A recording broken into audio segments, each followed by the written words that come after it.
This has got to be one of the most aggressive games that I've ever played on chess.com. This lady had it out for me, and her name is Norma LV88. I'm sure the LV stands for love, but in no way did she show me any love in this game. She was out to get me. Queen out, guns blazing. She had her claws, to get me in this game. And so, yeah, that is the opening of this game. I mean, she just bulldozed from the get-go, tried to scholar checkmate me, and I'll demonstrate that in this video so you can see. But nonetheless, it really was a fun game. I enjoyed this game.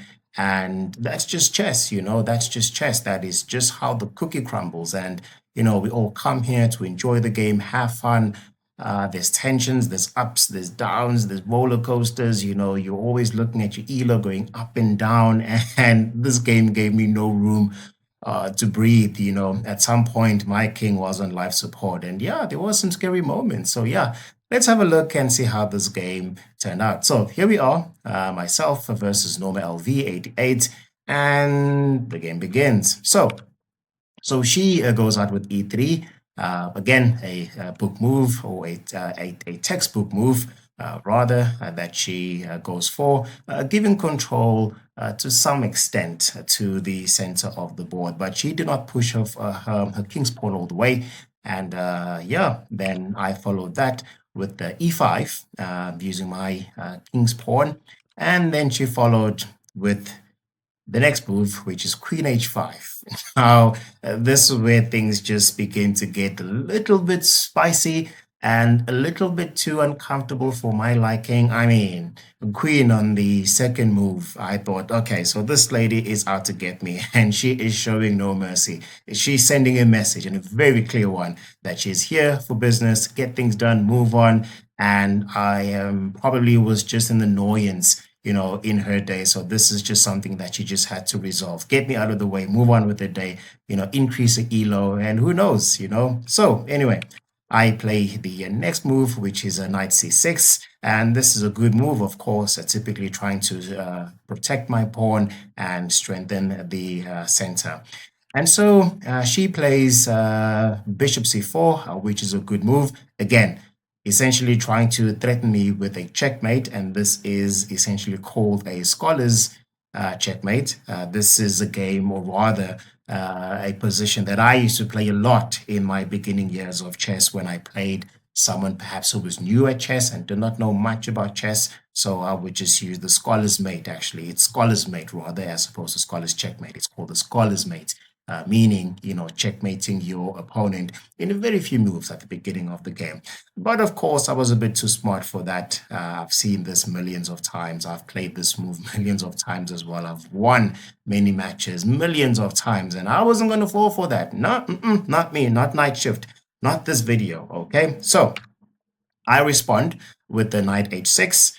And there are other moves which I could potentially could have played. I mean, as you can see with the green arrow there, the computer is telling me that I rather would have needed to play a d5, which is the queen's pawn. But anyway, I played my move, which is knight h6. And the whole idea, of course, is that, I want to move my knight, or rather protect this position right over here. So if they were to move and capture my pawn on f7, then of course I would retaliate with knight to f7, recapturing either the bishop, if they do choose to move the bishop, or capture the queen if they do choose to move the queen. But of course, this is not something I think they would have fell for. I mean, if they're playing aggressively in this fashion at the beginning of the game, so they know more, they know better as to just come in and capture my pawn on the square. So we move on. So she then brings out her knight to f3, knight f3. And at this point, I'm realizing that this lady is in business. And the whole idea of knight f3 isn't necessarily to capture my pawn over here on e5, but to actually progress her knight to g5, essentially removing the distraction of my knight, which is on h6. So ideally, if her knight is on g5, then ideally she wants to tackle my pawn on f7 with the idea of forking my queen and my rook. So instead of responding to this move, I see it better to strengthen my center position, my central position, or taking care of the central squares and strengthening my position in the center, which is a good move, but I think I should have anticipated that g5 was coming, you know, knight g5 was coming, and I did not see that. Knight g5. So now I'm looking at this position and I'm scrambling and I'm thinking, okay, cool. So it looks like this lady is serious about the scholar's mate, but I'm not going to let that happen. So I respond, and not really a good move, but knight e7, and I again miss the opportunity to block their bishop, because here's the thing: even though, and actually, let me demonstrate this in a bit more clear way. Okay, so let's see. So in a way, you've got this rook. Whoops, not that. You've got this bishop. Oh, what is happening? You've got this bishop pointing all the way to my pawn. You've got this knight, same fashion, and you've got the queen also pointing to this pawn of mine. And this is a problem because, yes, I do have a knight also protecting this piece. I've got my queen also protecting this piece. And I've also got my king also protecting this piece. But this is not really a good strategy for me to actually involve my king so early in the game, because once I take with my king, then essentially I would not have any other piece to, back that up. I mean, essentially, you kind of want to use your bishops and your pawn, rather your bishops and your knight, to counteract this move, and then use perhaps, let's say, a rook and a queen as a last resort. But bringing in my queen and my king at the very early stages of the game to try and block this attack wasn't really a good idea. And essentially, the best move again would have been d5, essentially blocking this bishop, and then ultimately making sure that even if they do take with their knight on f7, then I also, this knight on f7, then like that, this knight on f7, then I also have my knight to counteract the move. And if they take with the bishop, then I'm comfortable, taking, or rather taking with the queen, then I'm comfortable taking with my queen as well. And then if they take with the bishop, then I come back with my king, and that's fine. I might not have the opportunity to castle at this stage if I do put my king into action, but that's all right. I think at this stage, I probably will be up by material, and that is good. And that is good for me, of course. But anyway, moving forward, so they play the next move, which is knight c3, and I follow that by kicking their queen out of the way, all right, and moving my pawn to g6. Now, this is also something which I probably should have done at the early stages of the game, but here's something for whatever reason that I did not pick up, and this is why the move d5 was very important, blocking this bishop. I kick out the queen by moving to g6, but inadvertently I expose, well, actually, it is a good move. It is a good move. I think I've actually thought this. I actually thought, for whatever reason, that this bishop was in the path of my rook. So okay, so this was a good move, and also the nice thing about this move is I also am able to defend my knight. So we move on. So of course they move their queen out of the way, and then I respond by moving my bishop to d7, which is not, again, necessarily a good move. Ideally, according to the computer, I should have moved my bishop all the way to the square, which is a6. I am not entirely sure how that would have, worked out, but it probably would have worked out because I would have had my pawn here to protect the square, and I would have also had my queen to help out if that came to fruition. So the game moves on, and this is what they do next. They move their knight to d5, and this is a great move. It essentially forks my queen, and it also forks this unprotected pawn right over here. So my next move is to retreat. And this is now a problem at this stage because it doesn't appear that I'm building anything of value at this point. I'm really just reacting, moving back and forth, and that's not a good look for me at this stage. My pieces kind of look all over the place. I mean, this knight doesn't really do much.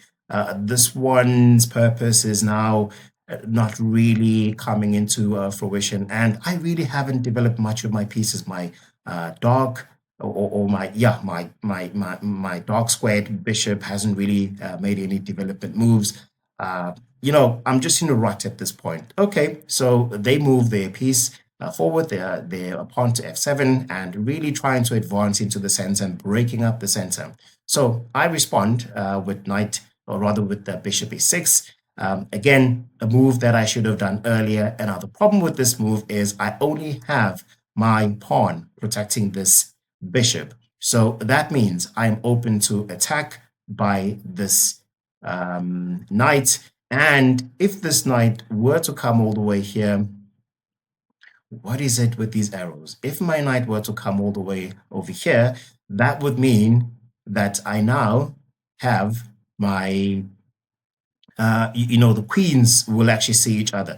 But again, it's not necessarily, bad because if they were to move to this position with their knight, then ultimately I would have sight of their queen and, essentially have an opportunity to take their piece and also ultimately checking their king as well. So the game progresses. So pawn d3, and I follow that with a bishop to d5, taking their knight. And of course, they retaliate by recapturing my knight on that square. Then I try to kick out the knight, and then they move into this unprotected territory and, giving me a bit of a scare. So I retaliate again. In fact, I'm just reacting at this stage. I'm not really building anything significant at this point. Like I said, this lady was aggressive. She gave me no room. I mean, I'm literally close to life support at this stage. There's hardly any circulation, in the arteries. So yeah, I'm scrambling to say the least. And then she, strengthens that position with the pawn on f5. Apparently not a good move because I then take the pawn on f5, ultimately also, forking two pieces at one, which is ultimately this pawn and their queen at the same time. Cool.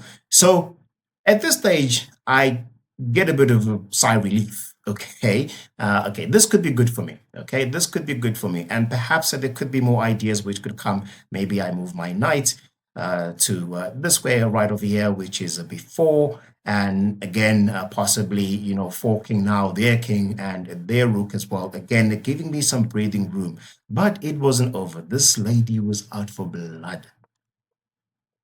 She moves her queen rather to g4, and I then advance my dark squared bishop to attack this piece right over here. And like I said, I had plans, at this stage. Cool. And then she moves this piece out of the way. Now, the thing is, the bishops now see each other.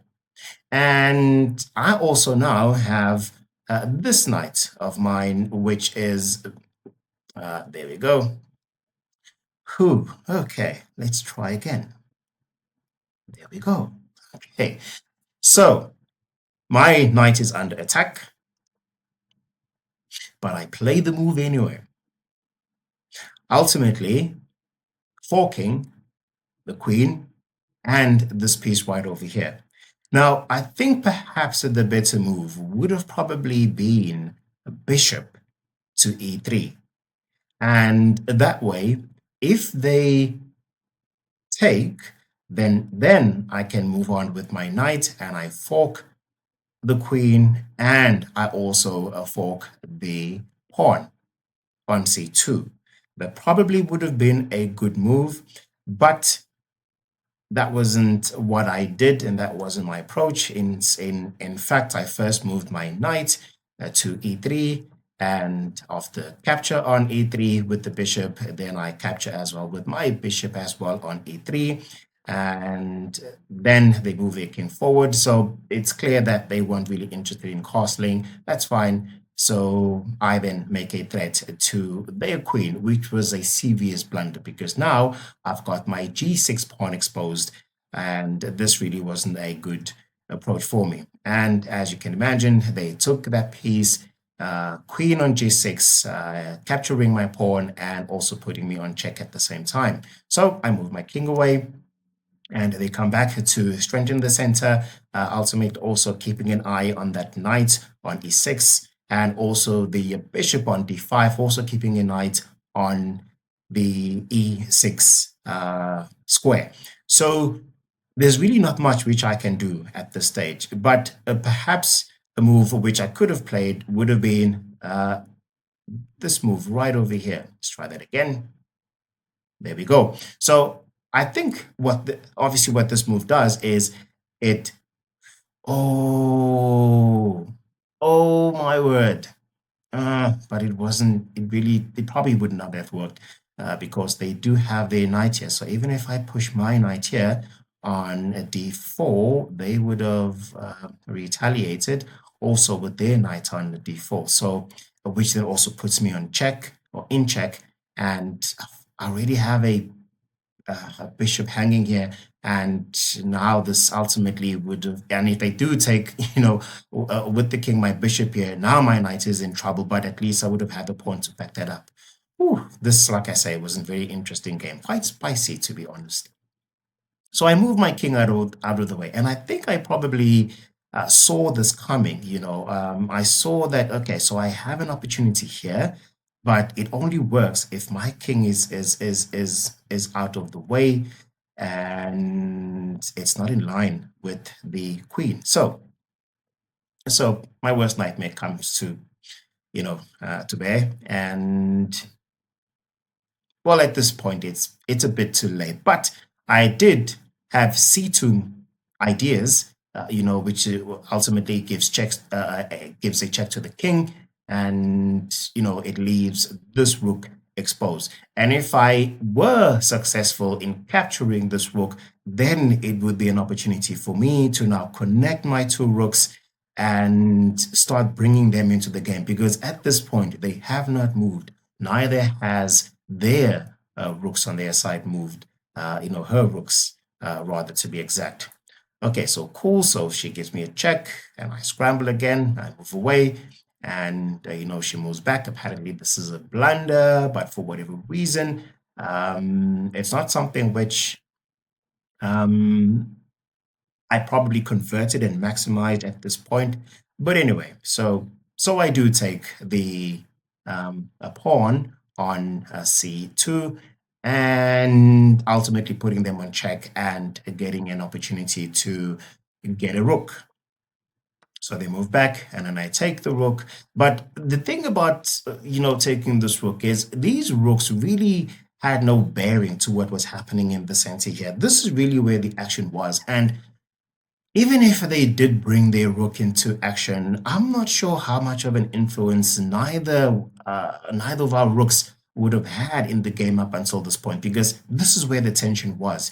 This was the heartbeat of the whole game at this point. But anyway, so I tried to kick out the bishop, and they advance forward, and again, this move doesn't do anything. But it ultimately does put me on check, which is a queen all the way here. Come on.